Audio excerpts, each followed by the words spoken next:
नमः सिद्धेभ्यः। ओम नमः सिद्धेभ्यः। ओम नमः सिद्धेभ्यः।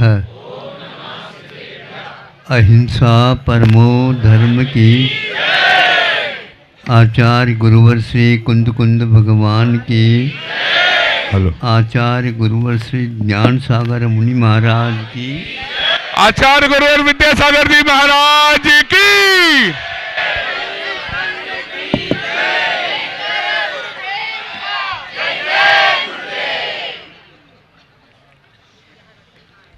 देखो, एक ही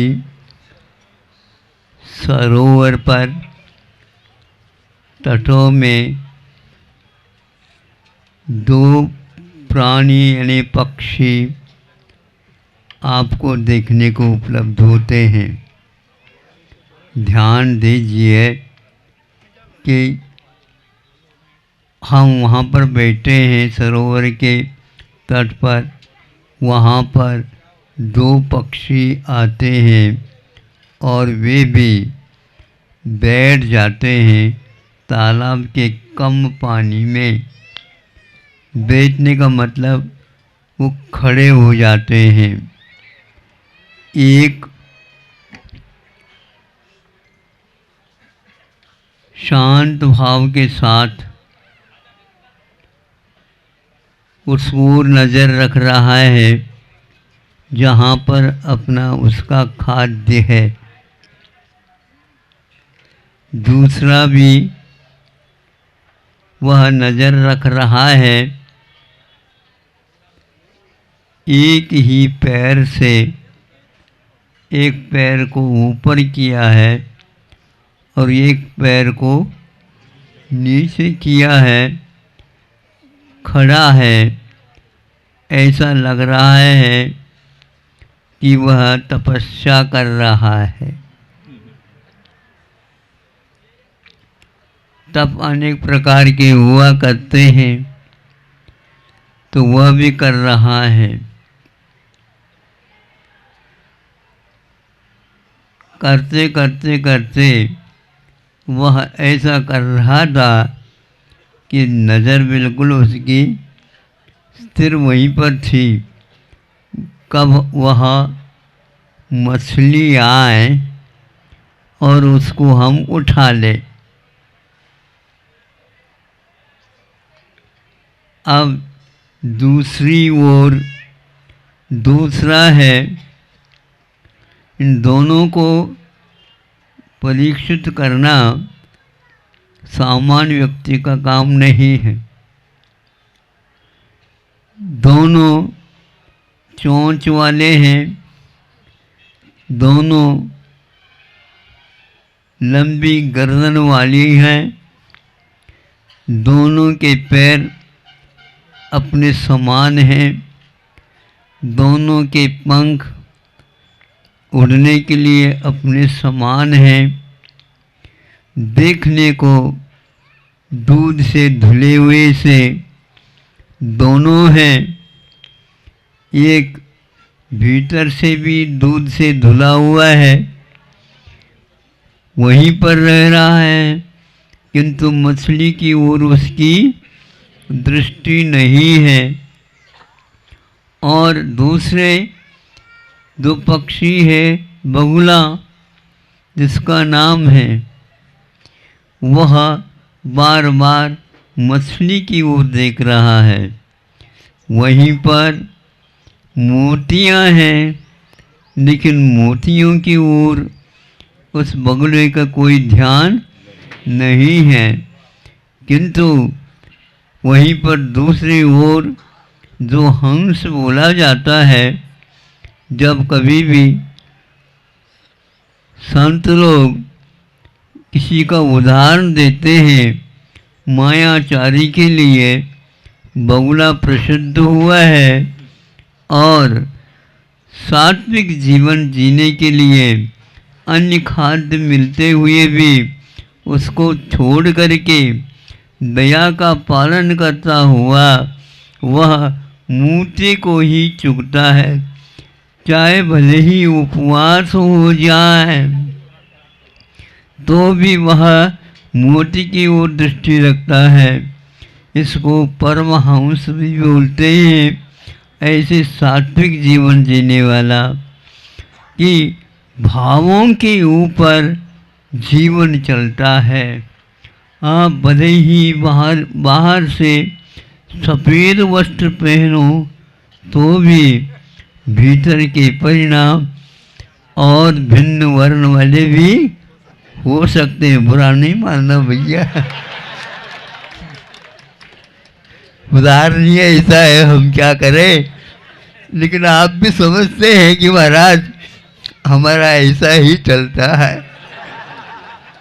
चलता मतलब पूरा का पूरा वैसा ही नहीं, लेकिन फिर भी हम इस बात को समझते हैं कि चोर भी चोरी करता है। चोरी है इसलिए वह डरता भी है, इसलिए डरता है कोई पकड़ ले तो क्या करूं, लेकिन फिर भी चोरी करता है। चोरी करना ठीक नहीं है, ये भीतर से जो जानता है एक न एक दिन उसके लिए ऐसा अवसर मिल सकता है कि मुझे छोड़ देना चाहिए।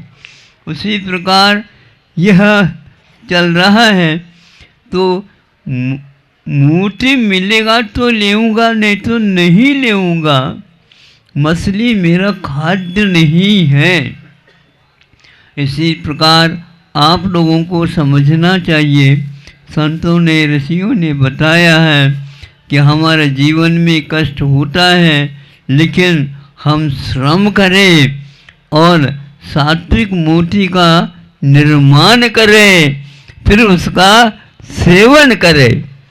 यह जीवन में यदि आता है, यह बताने की कोई आवश्यकता नहीं यह झूठ है कि सही है। झूठ सही जो कुछ भी है वह अपने लिए है, अपने भीतर है। हम समझते हैं ये झूठ ठीक नहीं है। यह ठीक नहीं है कि हम निर्दयता के साथ दूसरे के जीवन को समाप्त करके हम अपना निर्वाह करें। इसके अपेक्षा से श्रम करके थोड़ा सा भले ही हमें उपाय हो उतना ही प्राप्त करें, किंतु आगे ये ध्यान रखें कि नहीं, दूसरे के जीवन को तकलीफ दे करके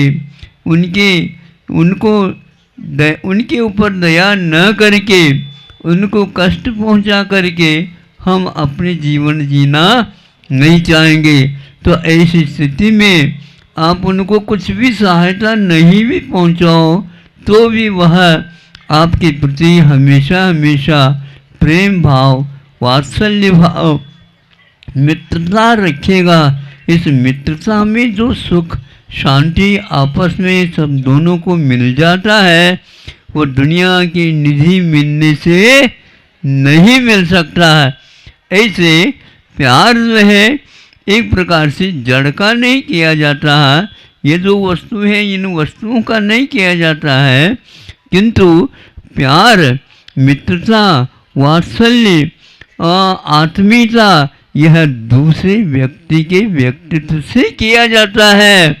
इसलिए हम जड़ न बने, हम एक प्रकार से पत्थर न बने, किंतु मुलायम बने। मुलायम ये शब्द ही अपने आप में ऐसा कहता है कि ये बहुत अच्छा है। लेकिन कठोर स्वभाव में कठोरता आना, हम प्रतिकूलता को देख नहीं पाते हैं और उसमें फंस जाते हैं। ऐसी स्थिति में हमारे आत्मा में मृदुता के स्थान पर कठिनाई या कठोरता, निर्दयता, हृदयहीनता इस प्रकार के भाव बनते रहते हैं। इसीलिए उपदेश मुख्य रूप से मनुष्य को ही दिया जाता है। पक्षी भी, पशु भी संतों के वैसे आवाज़ सुन करके अभी भी मान लो पेड़ पौधों पर बैठ करके वो भी सुन सकते हैं और वो भी अपना जीवन सुधार सकते हैं, क्योंकि वह ऋषियों की वाणी में स्वार्थ नहीं रहता है और वो सबके लिए लागू हो सकता है, किंतु मुख्य रूप से मनुष्य एक ऐसा प्राणी है जो एक बार उठना चाहे तो इतना उठ सकता है, दूसरों को भी वह उठा सकता है। ऐसे मन में आज से आप लोग भाव तो कर सकते हैं ना। यदि मान लो व्यापार नहीं हो सका, लेकिन व्यापार की बात तो हम सोच सकते हैं।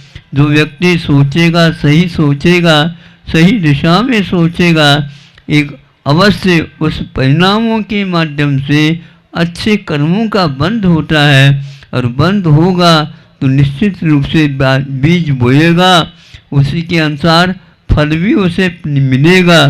यही बात हम अच्छे भाव करते रहें, निश्चित रूप से कालांतर में वह अच्छे फल आपको दे सकते हैं और कईयों को भी उससे लाभ हो सकता है।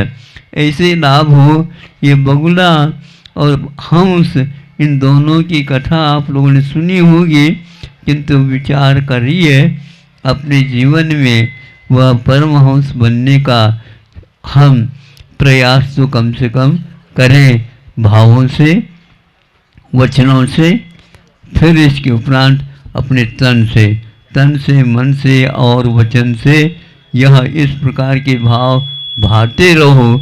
यह मानव जीवन में बहुत आपके लिए फल देने वाला है। अहिंसा परमो धर्म की बहुत ही संक्षेप से कहना चाहूँगा और संक्षेप में बहुत गहराई रहती है, फिर भी काम का हो इसलिए आपको बता रहा हूँ कि जब अयोध्या से रवाना होना था और राम को वनवास हुआ, ये सुना तो वो तैयार हो गया। ये तैयार होते ही कि सीता कहती है मैं भी साथ चलूँगी। लक्ष्मण तो कहता है मैं तो यहाँ रह ही नहीं सकता। और भरत क्या कहता है कि मुझे और किसी से मतलब नहीं है, मुझे तो केवल आपसे मतलब है। आप जो कहो उसके लिए मैं तैयार हूँ। लेकिन जैसे लक्ष्मण, जैसे सीता कह रही है, उनमें से मैं भी एक हूँ। तो उसी समय सीता को आग्रह करने के उपरांत रुकी नहीं, वहाँ तो मैं साथ तो चली जाऊँगी। भरत जी को भी कहा, भरत कहता है आप जो कहो उसके लिए मैं तैयार हूँ, लेकिन मैं इस बात से बिल्कुल ये हूँ, मुझे तो जल्दी जल्दी घर से वैसे बाहर निकलना, इसलिए आप मुझे घर में मत रखो। इस प्रकार कह करके सब लोगों ने अपनी अपनी बात राम के सामने रखी। और इसके साथ एक बात और हुई। वो क्या हुई? लक्ष्मण ने अपने पत्नी, कौन विषय, उर्मिला, हाँ नाम भूल जाता हूँ, उर्मिला को कहा देखो ध्यान रखना, माँ अकेली रही है तो इसलिए रहना ठीक नहीं है। जब तक ये कार्यक्रम पूर्ण नहीं होगा तो तुम माँ की सेवा में रहना है। कौन कौशल्या, हाँ वही जो है उन सब की रहना है। एक ही बात में उन्होंने कहा जो आप आज्ञा दो उसके लिए मैं तैयार हूँ, लेकिन जो कुछ भी कार्यक्रम हो वह सुख रूप शांति रूप हो। अब मैं कहना चाहता हूँ धर्म किया जाता है, कराया जाता है, इन दोनों के बाद भी यदि नहीं होता है तो जो कर रहे हैं उसका समर्थन करना चाहिए। इसी का नाम है धर्म अर्थ काम तीनों पुरुषार्थ करते हुए कृतकार्य अनुमोदन के साथ ये कार्य किया जाता है। मैं सबसे महत्वपूर्ण तो एक मानता हूँ, राम ने एक ही बात में पिताजी की आज्ञा मान ली और इधर लक्ष्मण की पत्नी उर्मिला वो भी एक ही बार में कि माँ की सेवा के लिए तत्पर हो गए। किंतु समस्या यह है, यहाँ 12-14 वर्ष निर्वाह करना है। तुम तो 14 दिन क्या, 14 घंटे क्या, 14 मिनट भी आप रह नहीं सकती और धर्म की बहुत लंबी चौड़ी बात भी करती हैं।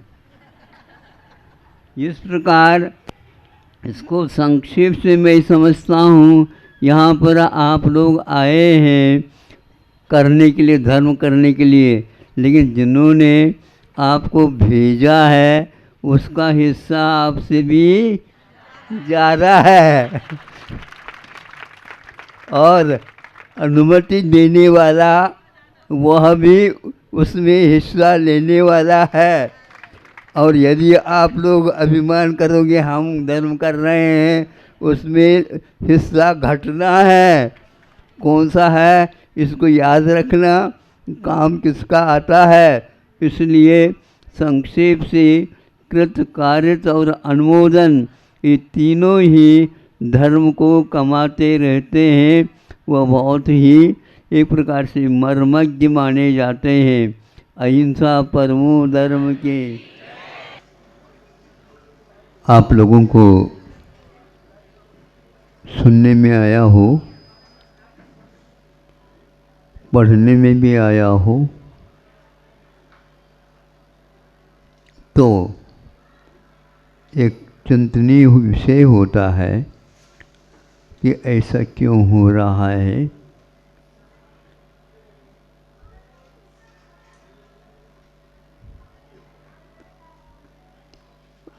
भारत के बहुत सारे प्रांत हैं, उनमें एक वह प्रांत जो विकसित और सर्वोपयोगी और साथ साथ विशेष देश के लिए समर्पित, ये तीन विशेषण उस प्रांत के साथ जुड़े थे। किंतु विशेष रूप से वहीं पर एक क्रम प्रारंभ हुआ है। सुनने में आया है, पढ़ने में आया, इसलिए मैं आपके सामने यह रख रहा हूँ। अब बच्चे जो शिक्षा लेने के लिए जाते हैं, जो शिक्षा आप लोगों के यहाँ उपलब्ध है, यह तो ठीक है, लेकिन कौन सी शिक्षा और कौन से खान पान से हमें अपने आप को पुष्ट संपुष्ट बनाना चाहिए, इसका विवेक लगभग नहीं सा रहा है। उसके परिणाम स्वरूप अच्छे घराने के जो बच्चे हैं, क्योंकि उनके पास पैसे की कमी नहीं रहती, वे उसको क्या बोलते हैं, कुछ नशीली पदार्थों का सेवन करना प्रारंभ किया है। उसके परिणाम स्वरूप वो बच्चे भोजन में कमी करते चले जा रहे हैं और भोजन के स्थान में भी वही सेवन करना प्रारंभ कर चुके हैं। हमारे पास ऐसे 8-10 व्यक्तियों का इस प्रकार सिलसिला आया और उनके माता पिताओं ने कहा कि महाराज इसको कुछ समझाओ। क्या करता क्या होता, ये वो स्वयं ही बताएगा। पूछा हमने, क्या बताओ क्या समस्या है। अध्ययन करने के लिए हम दिन रात ये करता हूँ मैं, किंतु उसके लिए लोगों ने कहा, यानी साथियों ने कहा कि ये लिया करो तो इससे आप अच्छे अध्ययन कर सकोगे। फलस्वरूप उस बच्चे ने, उन 2-3 बच्चों ने एक साथ चालू कर दिया। परिणाम ये निकला, वे बच्चे अब सब कुछ छोड़ने के लिए तैयार है, लेकिन वह जो नशीले पदार्थ, ड्रग जिसको बोलते हैं, वह छोड़ने के लिए तैयार नहीं। और ऐसा नहीं समझना वह 1 रुपये 2 रुपये में मिलता हो, 50 रुपये में भी नहीं मिलता। जो 1 किलो मिलता है तो करोड़ों रुपए उसका मूल्य बताया जा रहा है। आप लोगों को अवगत होगा ये है, गर्दन हिला दो है। अब सोचो, तुम छोड़ना चाहते हो? बिल्कुल मैं छोड़ने का संकल्प कई दिन से ले चुका हूँ, लेकिन बुद्धि ऐसी पलट जाती है उसी ओर। पहले माता पिता हैरान है, भविष्य उसका अंधकारमय है। जो कुछ भी पैसा शिक्षा में उसने डाली वो सब समाप्त है। कुछ काम धंधा करना चाहो तो काम धंधा भी वह इसी प्रकार अंधाधुंध पैसा खर्च कर जाता। 2-3 बार दुकान मकान इत्यादि परिवर्तन कर लिए, कुछ नहीं हुआ। और उसी के अधीन होकर के ऐसा नशा चढ़ जाता है। ऐसे पढ़ाई की अपेक्षा से खेती बाड़ी करना सर्वोत्तम माना जाएगा, जो आपके शरीर को, आपके वचन को, आपके मन को, बुद्धि को ठिकाने पर रख सकता है।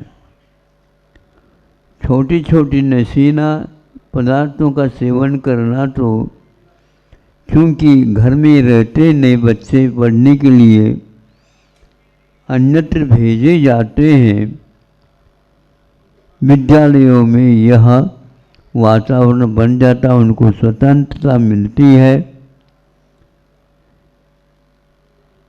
भोजनालय में क्या होता है पता नहीं, किंतु यह अवश्य वो कहीं न कहीं से प्रबंध कर लेते हैं।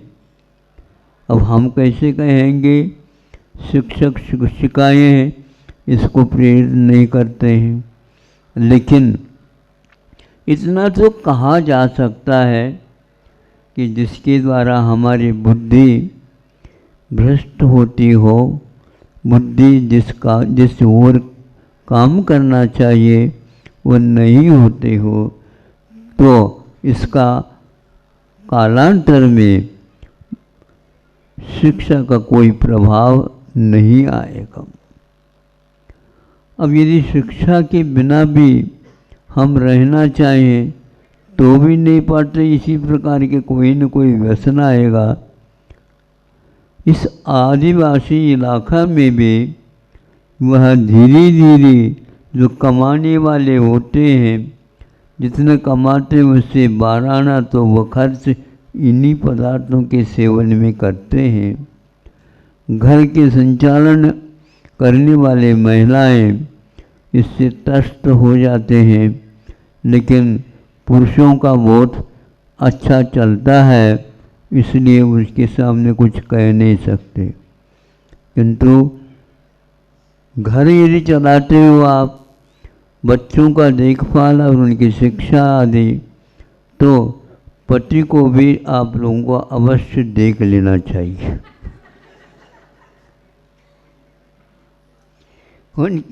उसके माध्यम से बच्चे कुछ भी अच्छे खाना, अच्छे पहनना, अच्छे सोचना, घर के बारे में सोचना, परिवार के बारे में सोचना, और जहाँ पढ़ते हैं तो उस देश के बारे में सोचना, यह सोच विचार प्राय करके समाप्त होता जा रहा है। मैं इसलिए कहता हूँ, मेरा सुबह आना और भोजनचर्या ऐसे ही विद्यालय में हुआ करता है। इसमें 2-3 बार शायद आ गए हों हम, तो आना जाना, शाम को मुकाम भी ऐसे विद्यालय में हो जाता है, क्योंकि रास्ते पर ही ये व्यवस्था सरकार ने कर रखी। और अब हमें तो उपदेश भी देना है, सब लोग इकट्ठा हो जाते हैं, शिक्षक शिक्षिका भी आ जाते हैं, महाराज इन बच्चों को कुछ पढ़ाओ या सिखाओ ताकि इनकी बुद्धि ठिकाने पर हो जाए। आप लोगों को नियुक्त इसलिए तो कर दिया गया है। शिक्षक और शिक्षिकाएं यदि ये नहीं बताएंगे तो क्या इनका जीवन चलने वाला, मुझे बताओ। ये अनुभव से हीन होते जा रहे हैं।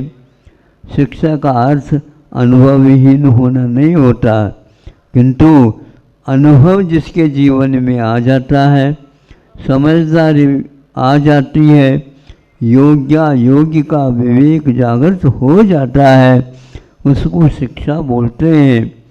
ये भी सुनने में आता है, केवल नौकरी के लिए वो बच्चे चिंतित रहते हैं।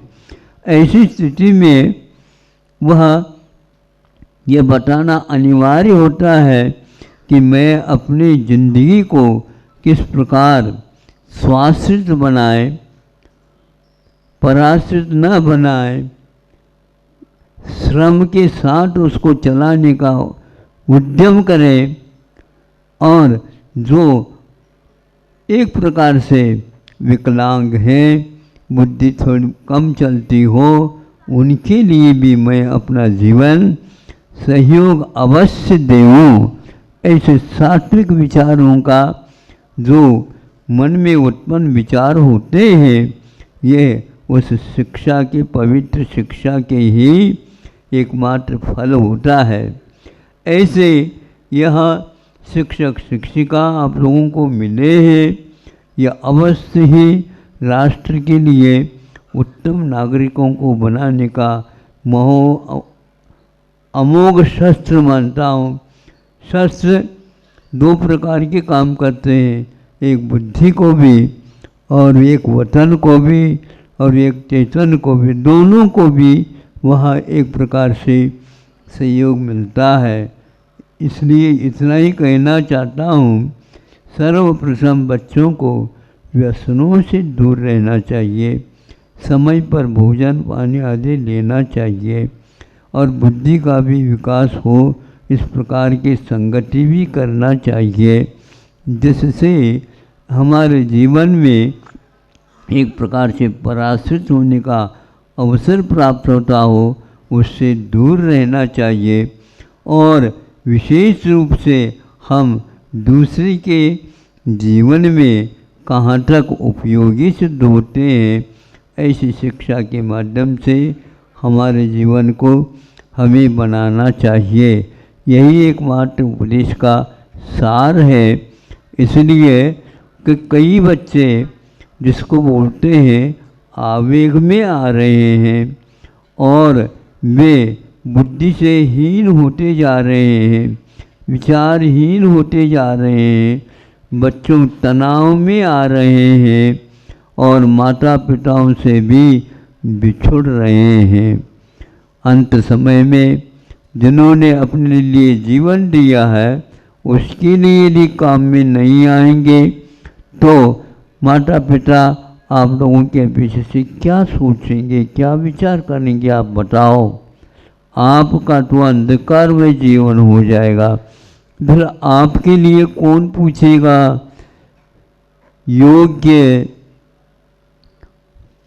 क्या बोलते हैं आप, विवाह आदि कुछ जो कार्य होता है अनिवार्य रूप से गृहस्थ को चलाने के लिए और सभी प्रकार से उपयोगी बनाने के लिए शादी है, ब्याह जिसको बोलते हैं आप लोग, कौन देगा बच्ची आप लोगों को? बताओ। पंजाब नाम नहीं लो, क्योंकि यही हाल सब जगह हवा चलती जा रही है। हाँ, एक ही मात्र प्रांत नहीं, वह विशेष रूप से हो रहा है। सबसे ज़्यादा वहाँ धान उगाने का देश, बीज उगाने का देश, दूध दही इत्यादि को वह बांटने वाला प्रांत, आज शराब है, ड्रग है और अनेक प्रकार के नशीली चीज़ें दे रहा है, और उसके लिए राष्ट्र कोई भी कुछ सोच नहीं रहा, बल्कि यूँ कहना चाहिए नशीली पदार्थों का भरमार होता जा रहा है।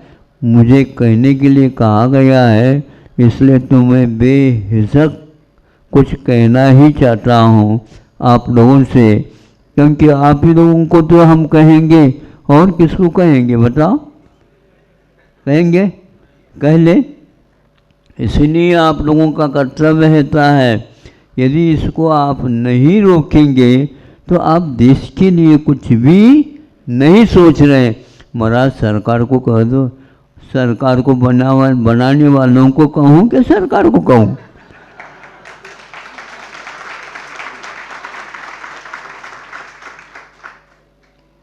आपके मतदान को लेकर के वो सरकार उठती है। यदि ये इस प्रकार की हरकतें होंगे, जिस प्रकार हमने मतदान आपको दे करके वहाँ भेजा है, आइए साहब, हाँ आइए। यदि ये अनुभव नहीं है तो देश को आप कैसे चलाओगे? इसी प्रकार घर में यदि कोई है तो गृह मंत्री भी होता है। गृह मंत्री कौन होता बताओ? अमित शाह नहीं, हाँ गृह मंत्री आप ही लोग होते हो। तो यदि आप बच्चों के लिए योग्य शिक्षा आदि नहीं करेंगे और इनका अनुभव सात्विक नहीं बनाएंगे तो भैया जाइए साहब, आप इन बातों को ध्यान रखेंगे, क्योंकि यह नशीली चीज़ नहीं आना चाहिए। 9 बजे तक आप घर आया करो, 12 बजे आते हो, क्या करते हो बताओ? हैं? कहाँ गया? पी लिया, गटर के पास गिर गए, कोई देखता नहीं उसको। हाँ, ऐसी दशा हो रही है। इसके लिए वेतन अधिक नहीं हुआ करते हैं। एक और बात कहना चाहता हूँ, ताकि वह राजस्थान में जब हमारा संघ था, गुरुजी भी उस समय थे, तो ये गांव में प्रवचन देने के लिए गए, तो महाराज हमारे लिए प्रवचन दे दो। तो सारे महिलाएं मात्र आई थी, पुरुष नहीं आए थे। पुरुष इसलिए नहीं आए थे, पुरुषों को डांट रखा था उन लोगों ने, क्योंकि उसमें जब तक आप लोग शराब यहाँ पर हटाएंगे नहीं, तब तक हमारे घर में नहीं आना। शराब पी करके आते हो आप, ऐसे बंदिश कर दिया था। इसी प्रकार आप लोगों का हिस्सा है, अर्धांगिनी मानी जाती है, नहीं समझे? अर्धांगिनी का अर्थ, राजा भी होता है तो उसके भी अर्धांगिनी होती है। अर्धांगिनी का अर्थ ये होता है, एक सीट पर बैठते वो, लेकिन एक कोने में पत्नी, एक कोने में देख लो चित्र वगैरह में। हाँ, राम भी बैठे हैं, सीता भी बैठी हुई पर अर्धांगिनी कहलाते। इसी प्रकार ये यदि गलत काम करते हैं तो कह देना घर तो हमारे ही हैं और हम गृह लक्ष्मी हैं। गृह लक्ष्मी का अर्थ गृह मंत्री हैं, संचालित यहाँ से हो रहा है, यहाँ के अनुसार आपको चलना है तो ठीक है, नहीं है तो दरवाज़ा बंद। ऐसे आप लोग नहीं कर रहे हैं इसलिए तो गड़बड़ है। हाँ, अपने बच्चों को यदि संस्कारित नहीं कर पाएंगे तो आप बाद में पश्चाताप के अलावा और कुछ भी न कर पाएंगे। मैं ज़्यादा गलत न हो जाए इसलिए इतना पर्याप्त समझता हूँ। अहिंसा परमो धर्म।